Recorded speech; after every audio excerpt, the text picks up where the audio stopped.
So, welcome everyone to the next WeirdCAST episode. It has been quite a time from me and David come back from our last episode, but now we are starting again with the WeirdCAST. We are getting amazing guests from all over the world, so we are really happy to be back with this initiative.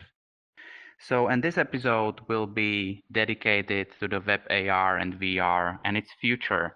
And we have a very special host to talk about it, Andrew Woodberry from 8wall. Andrew, hey. Hi, Adam. Thanks for having me. Perfect. And before we start, just a quick recap who we are. We are from YORD, which is a global AR VR studio. And I am Adam, and this is David. And what we all do and what we share is our love for virtual augmented reality. So, perfect. That's about us. But, Andrew, you are the one who is important here. So, floor is yours. Please, can you give us some introduction about yourself? Okay, sure. My name is Andrew Woodberry. I work in sales and partnerships for 8wall, which is predominantly a WebAR company that empowers businesses to create and distribute WebAR on our platform. Prior to 8wall, I worked at a company called PCVR, which is a drag and drop platform for creating VR experiences, cross-platform. Making it easier, democratizing the process for, non-Unity, non-Unreal Engine developers. With 8wall, I predominantly work with agencies and some brands themselves to help with their campaigns, most of which right now are kind of marketing focused to, reach a broad audience that doesn't require app downloads, doesn't require anything for distribution beyond just access to a browser on the mobile phone. I've been with 8wall for a little over a year. I started in March of 2020, and it's been, quite an interesting, fun year at the company. Cool. Nice. Thanks for that. And maybe, for the people who maybe don't know 8wall that well, can you maybe share with us the journey of the company, how it started, why it started, and maybe. Yeah. It actually started. Our CEO and founder, Eric Murphy-Chatorian, he is kind of a computer vision expert. He worked at Google and Facebook previously. I actually used to meet up with him at Augmented World Expo, South by Southwest. I've known him for a long time. And so his vision was, what you can see what you can do with like Snap, for example. That's great, except you have to have that app on your phone, and there's a lot of friction to it. So the idea was to kind of give you all of the enterprise capabilities of AR, meaning stuff like world tracking, placing objects on surfaces, creating portals, etc., or image targets, the ability to recognize image targets and spawn digital overlays based on it through the camera pipeline. So around 5 years ago, he started kind of the idea for 8wall, and then finally launched it essentially as a company, a revenue generating company in 2018. That was when we brought on our first customers. We're close to almost 1,000 commercial activations. And really, what drives our community is the developers. So we have a Slack channel, which is kind of a best practices area where we have, over 3,000 developers that interact. So Eric's grown the company to about 25 employees now. Pretty much every major brand that you can think of has used WebAR now because of the ease of access and the democratization of AR. And we just continue to grow and improve as a company. I mean, since I've joined, we've added stuff like curved image targets. So the ability to spawn digital content on cans and bottles, for example. We've continuously improved our SLAM engine. We've, enabled holograms. People can go to these volumetric capture studios, capture really high fidelity, volumetric captures of holograms, and then be able to serve those up simply via a web link or a QR code. So the idea is to take all the great features of AR, but not limit them to, a single app like Snap, or especially not a downloaded app, because we found that no one really downloads apps for single use cases anymore. Like there's a lot of friction to getting someone to download an app. There has to be a lot of repeat value. So just the growth of WebAR has been driven by that accessibility. And, in the last year, for example, QR codes have become much more popular. You see them at virtually every restaurant in the COVID era. So the, acceptance and just the, understanding of how a QR code works has really driven our business as well. So, the relationships with our agencies, our developers is our number one thing that we work on, empowering them to create the best experiences they can. And then occasionally we've even had brands that come to us direct that can build their own stuff now. You have people that have that WebGL knowledge, that know A-Frame, that know 3JS, that know Play Canvas. I mean, all these things. So the environment, the accessibility is really expanded to the point where kind of WebAR is now a known commodity versus, when Eric started the company, the term WebAR didn't mean anything to anyone. So we've really grown like the acceptance and the use of that terminology as well. Well, thank you very much. Thank you very much for covering that. One of our questions which we discussed also with David are the WebAR trends. So maybe with that you can maybe tell us a bit what you're seeing is right now happening in the world of WebAR. What are those trends? Yeah, I mean, there's so many varied use cases for it. That it's hard to pinpoint a single trend necessarily. I mean, like last year, I think we saw a big uptake in both volumetric capture and like green screen based WebAR.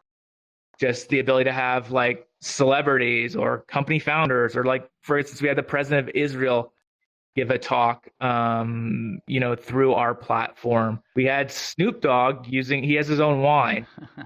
So that was used as an image target to have Snoop Dogg come out, and you could do an Ask Me Anything with Snoop Dogg. So I think volumetric capture has been really popular over the last year. I think we're seeing a lot of interest in games. So one of the big things that we're promoting, and we're actually doing this for our select partners in the coming weeks, we're doing an 8 camp where we're teaching them how to get more views and get people to use WebAR more.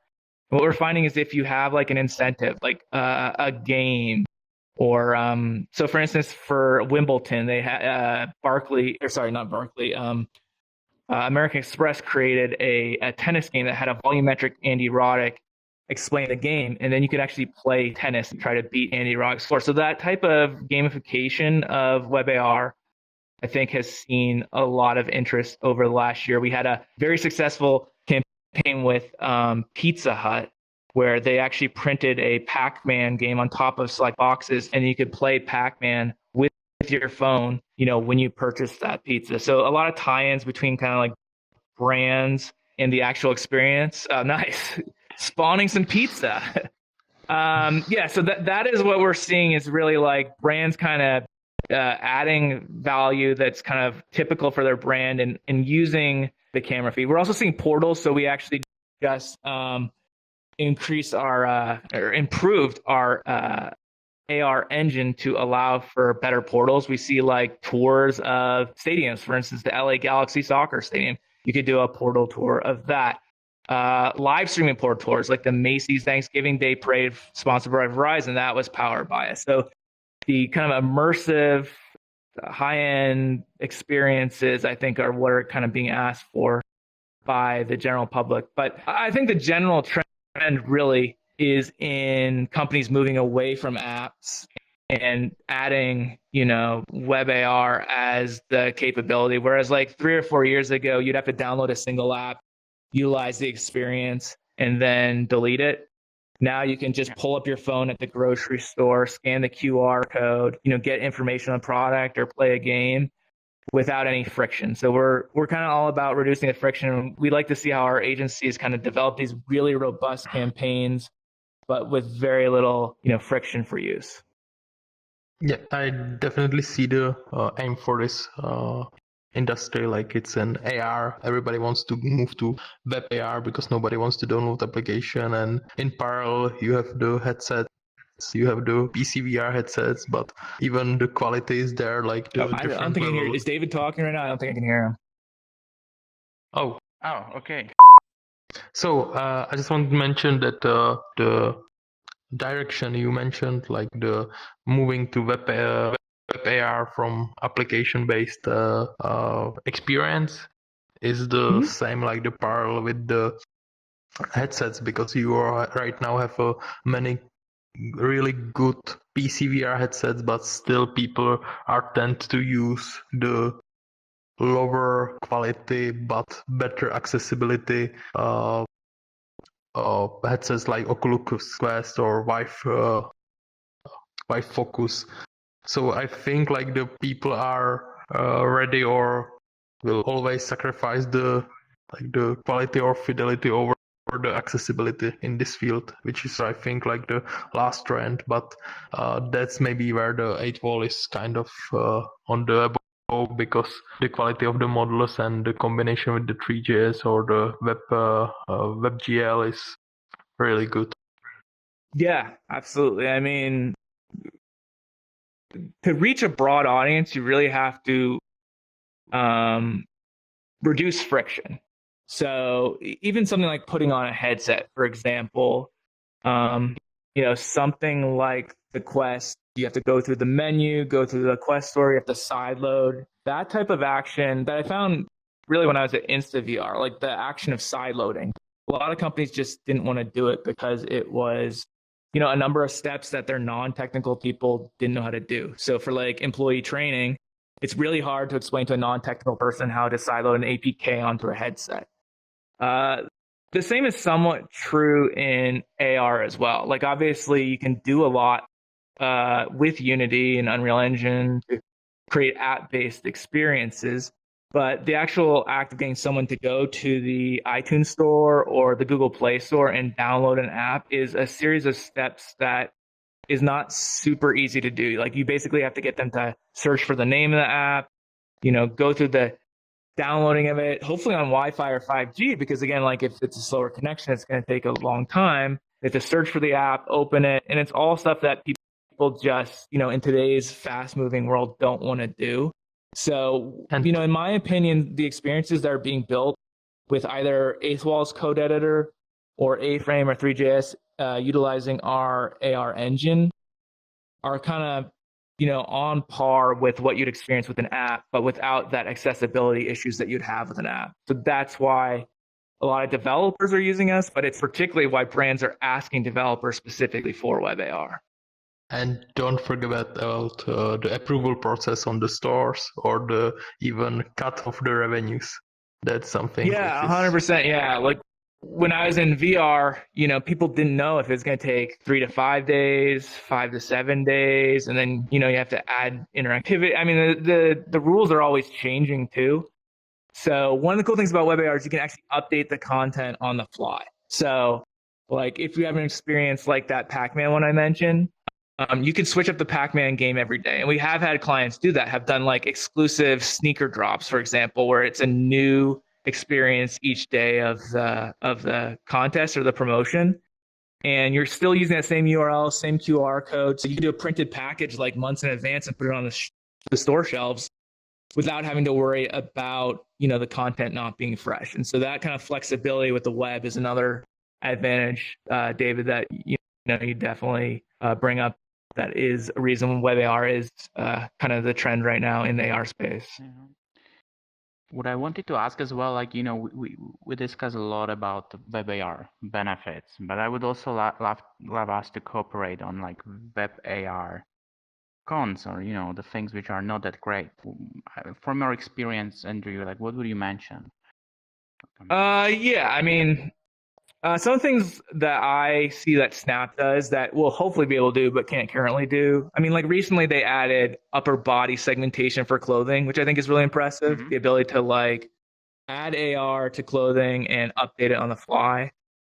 Same with like full body tracking. So we don't currently have full body tracking, and I don't know of any AR platform that does full body tracking.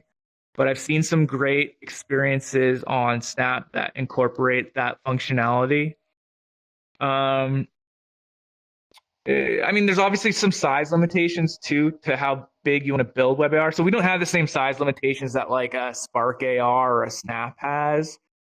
but at the same time, your users could be on like older phones. So we're a very global company. We have a ton of experiences that get launched in India, in Brazil, in Eastern Europe, like these large populations that maybe don't have access to the newest iPhone, and they don't maybe have access to 5G or access to Wi-Fi. So you have to kind of consider that when building it. So by not having the experience fully downloaded, it can't really be done offline. You need that internet connection, and you need kind of a relatively good one if it's going to be a fairly built out experience. So that's something to consider. That's kind of a con of WebAR specifically. Like that's in it. general? I mean, obviously some of the stuff that Snap can do with sharing, I think helps. So if you want to get like a very large amount of viewers, you can easily like buy advertising on Snap or on Facebook or Instagram. Whereas with 8th Wall, we're actually partnering with some ad agencies to be able to place AR directly on banner ads, for example. But you don't necessarily have that ease of sharing, even though we do have the shareability, like the ability to take pictures and videos and then download it to your phone and share it. There's a little bit more friction than you're going to see with something like a Snap or a Facebook if you're trying to get a really large audience for your AR. I think like in general, the downside of the WebAR is the browser itself, because it slows down the experience, and also it blocks the direct access to the features of the phones. I think like, for example, when you were talking about the upper body segmentation, that's something which phones didn't have 2 years ago. And I think that's kind of the thing. I would say that WebAR is kind of like 1.5 or 2 years slowed down by the browser. So I think we're at the mercy of the phone companies. So whatever Apple and Google allows is what it can do. So for example, like LiDAR, I would love to be able to use LiDAR for stuff like measuring or exact true scale placement. So we do relative scale, which makes things spawn very quickly in WebAR, but it might not be the exact size of the object you want. And particularly with the availability of LiDAR now in those higher end Apple phones, that allows you to use the computer vision to interpret the world a lot better. But Apple doesn't give you access to that. So we can't do anything with LiDAR now until Apple, passes that through to the browser, which who knows when that's going to happen, because we don't own the phone, we don't own the browser. We're just kind of building on top of what we're given access to. Yeah, but I think it's on purpose. Like Apple is known that he's blocking the other ways which are like going around his App Store. So yeah, and it's a double-edged sword, because like they're preventing people who maybe want those phones. They're not losing that much of an audience, but obviously without a lot of development built on top of it, you're not going to sell as many phones, because the need for LiDAR goes down as if there's not as many developers developing with that in mind. But it's still early days. I mean, that just started last year, so we'll see what happens. So this is the message to all developers and managers in Apple to have accessibility to LiDAR for everyone, for every experience. Cool. Well, also wanted to ask you, what do you see? And we already also mentioning some giants as Apple and of course Google and all these guys coming into play. What do you see will be the future of WebAR? And let's talk about short-term and long-term future. Yeah, in the short term, some of the things that we're working on, I can't go too much into our development slate, but being able to, we've constantly focused, for example, on our SLAM engine. That's been a big focus for the last year, because object placement is very important. So we just, for instance, in our R17 release, made it so with portals, you can look up. In the old days, you'd lose tracking of the floor if you looked up. So just improvements like that to make the experience more, the end user experience, a better experience for them. On the developer side, I mean, we developed our code editor.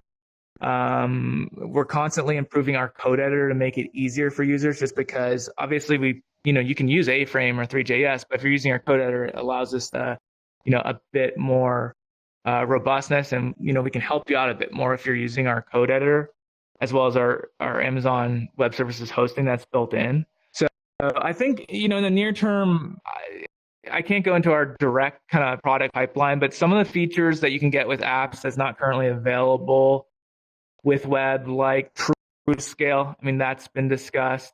Some of the body part recognition for try-ons, I think is, that's somewhere on the development slate. I can't say specifically where.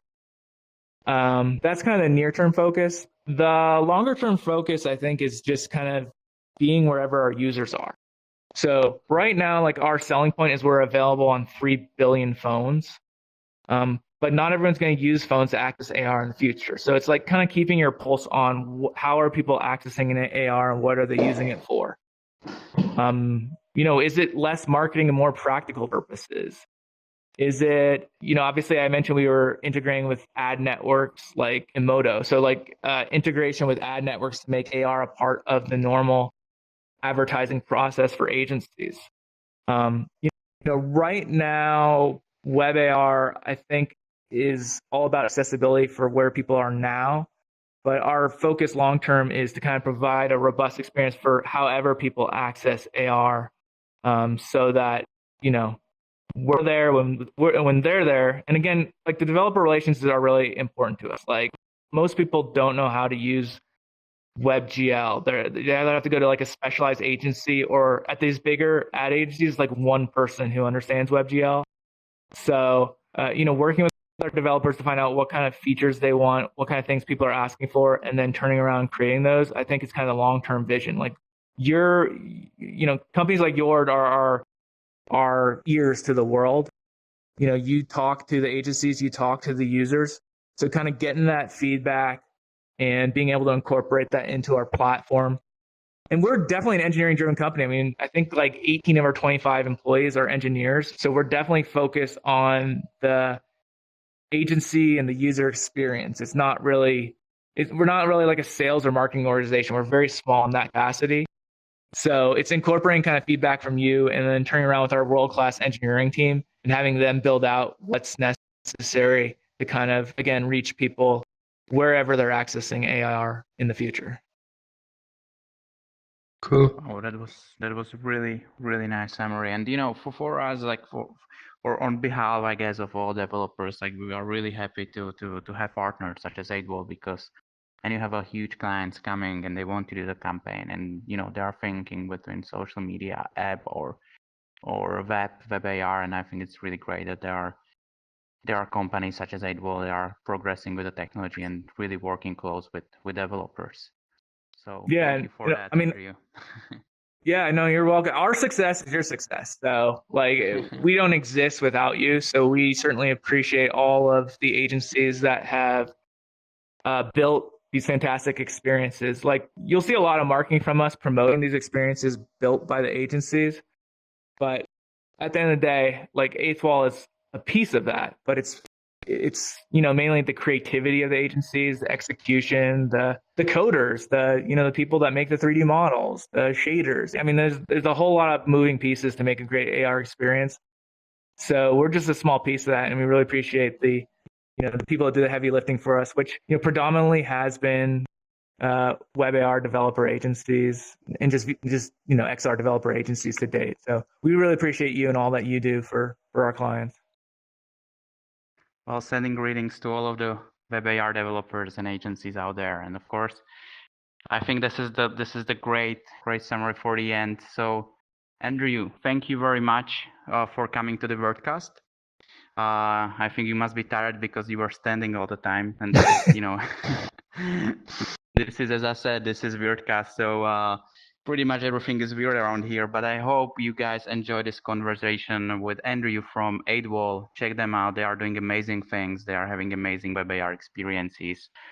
And we are YORD, and we are looking forward to the next WeirdCAST with us. So thank you.